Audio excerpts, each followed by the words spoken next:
This week in Washington, Senate Republicans voted to block a bill that would have guaranteed access to contraceptives nationwide. The Right to Contraception Act was stopped after failing to achieve the 60 votes needed to allow a full Senate vote. All the opposition came from Republicans, including both of Florida's U.S. Senators Rick Scott and Marco Rubio. Democrats argued the bill would provide a safety net should a future Supreme Court overturn precedents that ensure married and unmarried Americans have the right to make decisions about when and how to use contraception. A no vote will prove what the GOP really stands for, gutting our protections. GOP senators contended the vote was a political stunt. Well, it's not a serious attempt to legislate. This is just a show vote in anticipation of the election. Republicans said if Democrats were serious about safeguarding access to contraception for future generations, they would work with Republicans on a bipartisan bill. Pam, were Democrats playing political games? I think they were showboating, yes. They have so few issues they can run on, they have to run on that. And of course, there's the abortion issue. But contraception, such as the birth control pill, it's available in 50 states. It's all 50 states.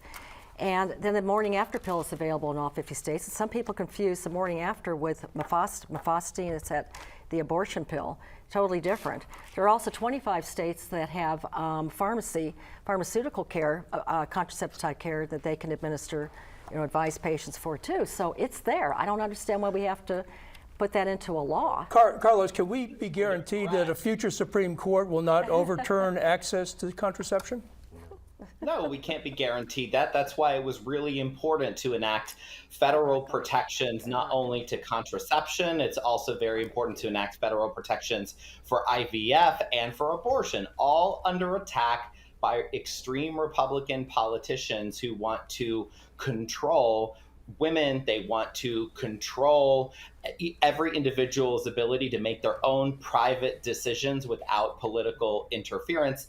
And for Rick Scott and for Senator Marco Rubio, both Florida senators, to continue in their dangerous agenda to rip away women's rights and take away their personal medical decisions, by the way, flies in the face of where a majority of Floridians stand. It's why we're going to see not only we're going to see a real challenge on the ballot this year to Senator Marco Rubio with Democrat Debbie Mucarsel-Powell, who of course is someone who would vote to protect contraception at the federal level, to restore the freedom of every person to make their own private decisions about abortion rights. These are really, really important issues also because Republicans have made them important issues. We have a 6-week near total abortion ban in the state of Florida. And we know that the only way to overturn that abortion ban is to vote yes on Amendment 4 to protect everyone's individual right to make medical decisions without political interference. April, what would you say?